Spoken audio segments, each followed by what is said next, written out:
welcome to episode 13 of the Bulldog Bark. I am yours truly, the Guru. With me, as always, got BFC, Kyle the Butler fan, and Michael has graced us with his presence again today after a little break. So, boys, what a fun game last night. Dogs came off of an 88-81 double overtime victory at home in Hinkle versus Villanova. Just an absolutely electric environment. One of the most fun games, especially in recent memory, that I've been to, and I've been around for a while. So really fun game. We're going to break down that game a little bit and do a quick little preview of the Dogs' next game is at Creighton next Friday. So they get a little break here. So we'll preview that game a little bit after this. But back to the Villanova game, boys. Again, what a fun one. Early on, really seemed like the Dogs were struggling. Didn't think they were going to pull this one out, but amazing comeback, amazing performances, which we'll dive into. Obviously, DJ just went off. BFC, I'll start with you, man. What's kind of your takeaways from the game yesterday? As the Warren Buffett of DJ Davis stock, that last 5 minutes was really big for me. And I was rocking the jersey, and once he saw that first one go in, you could just kind of see it that the team was like, all right, let's feed him. And Telfort, was absolutely unbelievable. I think they scored 28 straight points between the two of them. From the last 7 minutes when DJ hit that first shot to the end of the first overtime. And then Pierre hit a layup and Posh hit some free throws, but it was really a two-man show. But yeah, they just, I don't know, something clicked. And I think it is just the difference in having a coach like Thad, where he didn't give up on them at all. And you saw it in the huddle when he was like, we're going to win this game. And they all truly believed it. And you could tell, DJ hit 3 straight and we were still down 8. And I think, in my section, we were like, oh God, of course now it's starting to fall. We've been waiting for this all game. And they just didn't blink. Even when, Villanova hit a couple big shots, we went down in both overtimes. They just didn't give up. And I think they knew how important that game was to kind of right the ship before the back half of the Big East season. But they just looked unreal. And Telfort on defense, just locking up Justin Moore, who has to be just one of the most overrated players in the Big East, but we don't have to get into that. Dixon is obviously unbelievable, but when it came down to it, Jalen Thomas stood up and stood his ground and fired up the crowd. Dixon's just an unbelievable player. And I've watched Villanova games before and obviously knew how good a player he was, but just seeing how he can stretch the floor is really impressive. But yeah, just an unbelievable atmosphere, and we needed that one. Yeah, Michael, how about you, man? That was a fun game. Didn't start the way anyone wanted it to. I think I'm okay in saying that. Down 13-0, and it's just like, oh my God. It's like you look around at the crowd and you're like, man, this place is packed. And then you look and you're like, oh my God, of course they're down 13-0, 15-2, and can't score anything. Then they really got it going, but they'd get to 6, and then they just couldn't break it. They'd get to 6, then they couldn't break it. They'd get to 6, couldn't break it. Then I believe Pierre hit a 3 at first, which is what broke that seal. And then after that, it was like, these guys, they're just playing, and they just didn't miss at the end. DJ Davis, he hit 5 threes in the span of 3 minutes. I remember the guys who were sitting in front of me were like, hey, you do the stats, right? I'm like, I have the stats in front of me, sure. They're like, all right, how's that number 4 kid shooting? I just turned my computer around. It's like he's 5 of 9 from 3 this half. They're like, oh my God. It was Villanova people. So yeah, that was fun. Really good performance. I remember I was texting you guys during the game, or DMing, whatever you want to call it.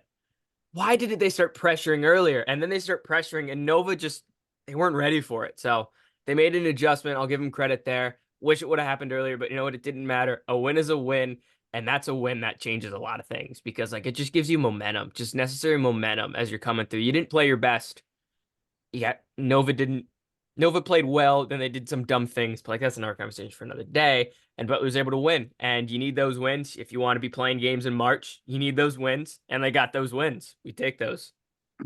Yep. After that win, Dogs are back to 500 Big East play for those of you who are not following along close enough. But huge win. Kyle, how about you, man? Yeah, I'm happy to kind of shed my light on the Nova thing. That team is, I mean, I have no reason to say to hype them up or anything. I don't have that many Nova people that I talk to that much. That team is just, the way they play is profoundly stupid, in my opinion. I don't think that they lost the game more than Butler won the game. I really am impressed with Butler's resolve and just able to, keep the foot on the pedal. I don't really understand why Nova wasn't just understanding that when you have DJ on the court or you have Finley on the court and you have these guys like Justin Moore and Hakeem Hart, you can post that. And like they went to it sometimes and it always worked, and they just weren't going to it like when they needed to, and they were settling for like Mark Armstrong like step back twos, and I just don't really get that.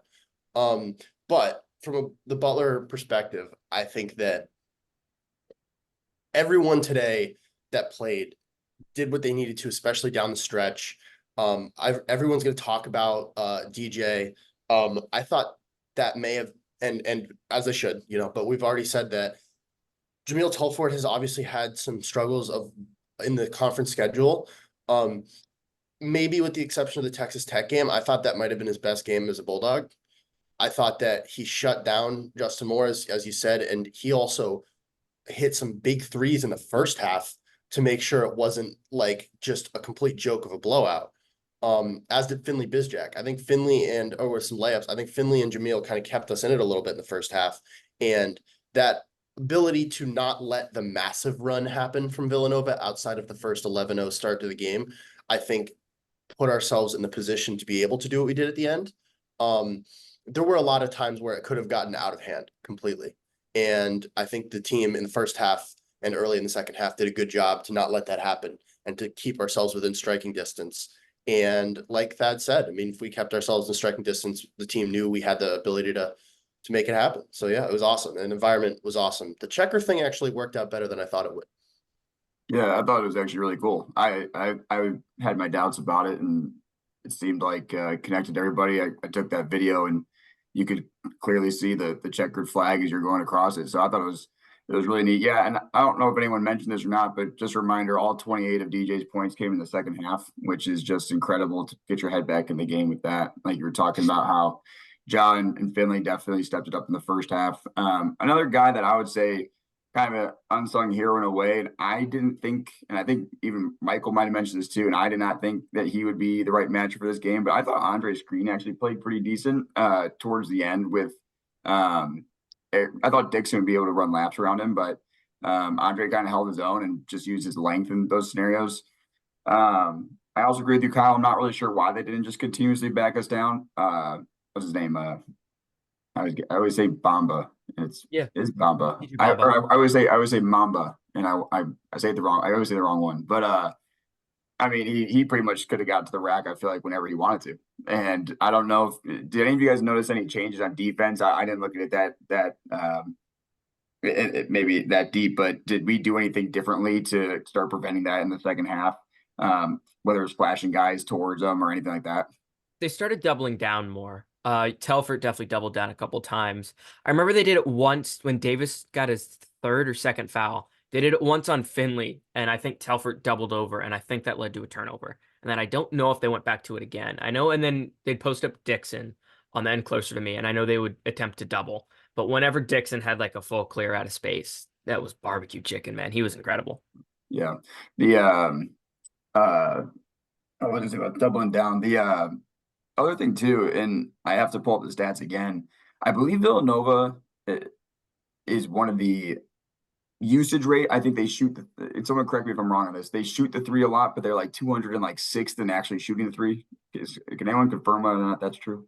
I got Ken Palm up right now. They shoot the 16th most threes per field goal attempt, and they're 227th in 3-point. Okay, wasn't way off, right? So I remember commenting something in the first half, and I was like, I get that they want to post up our guys, but like sag towards the middle. And I don't know if we did that more or not, but just like let them shoot those threes. I have the stats right in front of me. They shot let's see.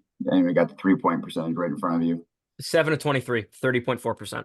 Okay. So yeah. So not anything great, right? So And the thing that would have really sucked about that game is if our defense actually played decent for once, and then we couldn't get our offense going, which would have been the most miserable thing ever. I mean, 81 points they scored, which sounds like 81 points, but it was 50 minutes of basketball. Honestly, like that may have been just based statistically, like when we're playing an actual opponent, none of the kind of cupcakes we played. I don't know if we've played better defensively than we did yesterday. Well, what I can speak to that is Nova scored 8 points per possession, which is one of the better defensive efforts Butler's had all season long, particularly against good competition. So if we're just doing like nerd metrics, you take those. That's Michael's favorite stat, and I love it. I think he posts it per game, and I always love to see it because it either goes My new bit, yeah. That's one of my favorites. Yeah, no, so absolutely incredible win gets the Dogs back to 500 in Big East play. 14-7 on the season.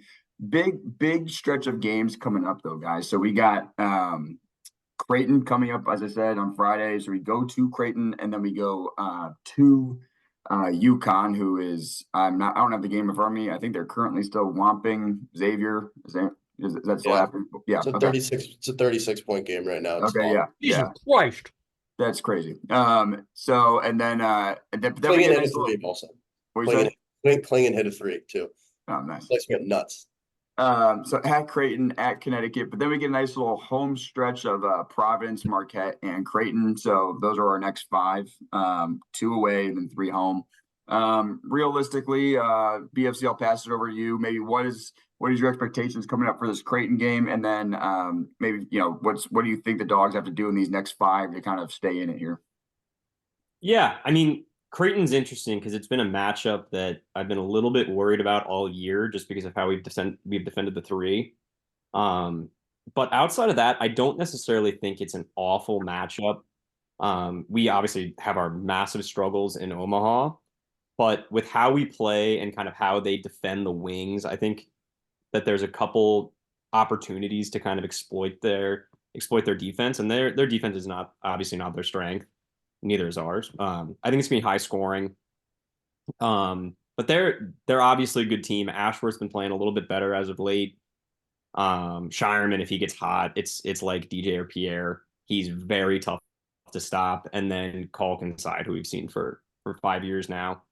They're a strong team. But I just think that this is we got a lot of momentum from this game, going on the run and obviously steadying the ship, like we said, to get back into the middle ground of the Big East. This is one I think that we have a chance to steal. It's obvious it would be stealing a game.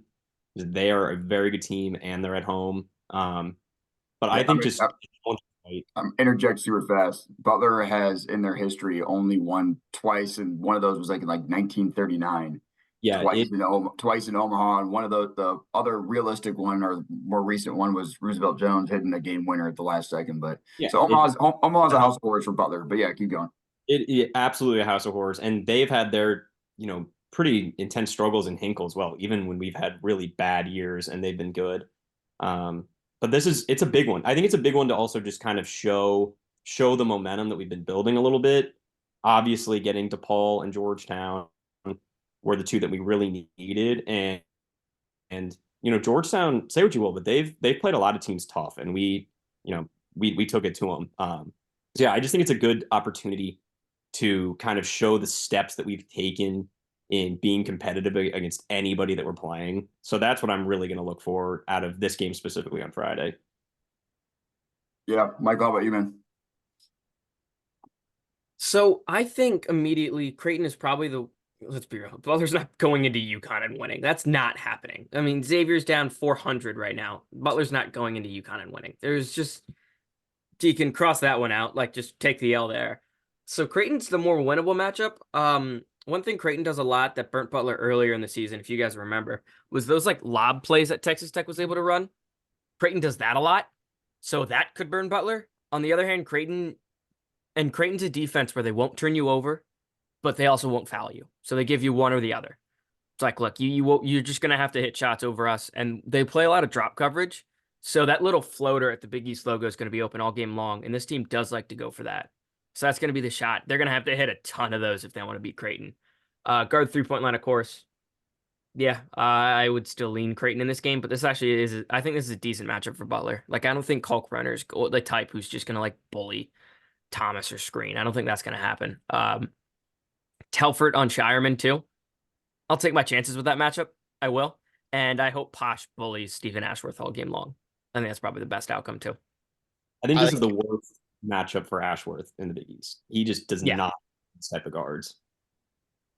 Ashworth, I understand he's been shooting better, at least recently, but I don't know. And I feel like confirmation bias here because I watched plenty of him when Creighton got him. He was one of the bigger name Big East transfers, and I watched plenty of his games last year. Was he at Utah State, I want to say? Just State, yeah. And I don't know. I just wasn't a fan. So I feel like a bit of confirmation bias whenever I watch him now, but I just think he really struggles with handling pressure. I think he really struggles with honestly just defenses that I think he's where he's the best at is he's a scorer. That's just what he wants to be. And I think that when they make him be a facilitator, he struggles. I think when it comes to this game, I think it comes down to keep taking Creighton out of what they are comfortable with. Because when you let really they have three shots that like are the Creighton shots. They got the Kalkbrenner lob, they got the shot Shireman three in the corner at the elbow. He loves those. And Michael's absolutely right. I don't think Trey Alexander's ever missed a mid-range jumper. So he just doesn't miss them. It's ridiculous.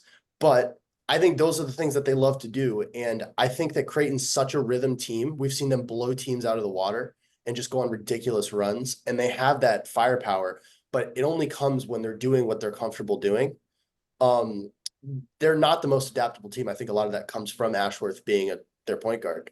But I think that if we take them out of what they like to do, I think this is a game you can absolutely compete in. I understand the next two are ranked opponents on the road, and it's a long season, and it's not like the path goes away if you lose the next two at all.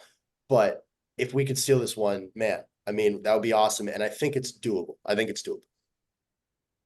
I'm just surprised that someone from the Mountain West transferred out and then isn't thriving because it's the best conference in the country, according to everyone I've ever talked to. So that surprises me a little bit. But anyway, yeah, no, I've kind of come under the I'm not accepting like losses like you guys are saying. I think that we can definitely compete in Omaha. I just think it's a really tough place to play, and it's a really good team.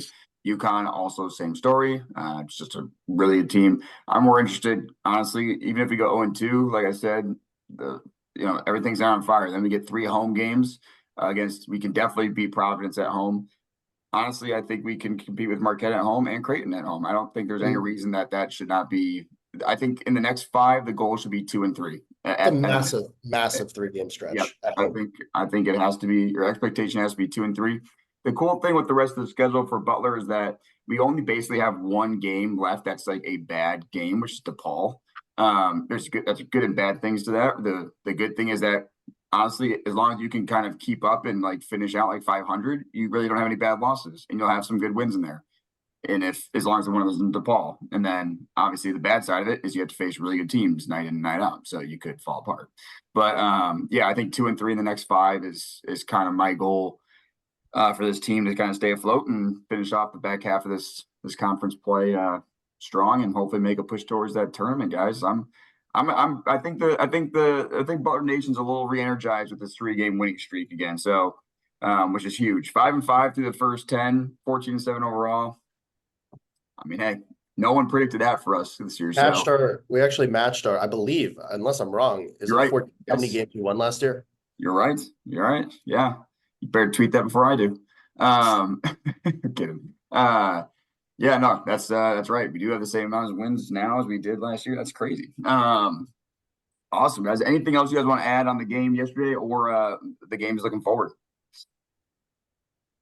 All right, another great episode. Again, Butler's next game, Creighton next Friday. Let's head in Omaha and try and get a victory. Go Dogs.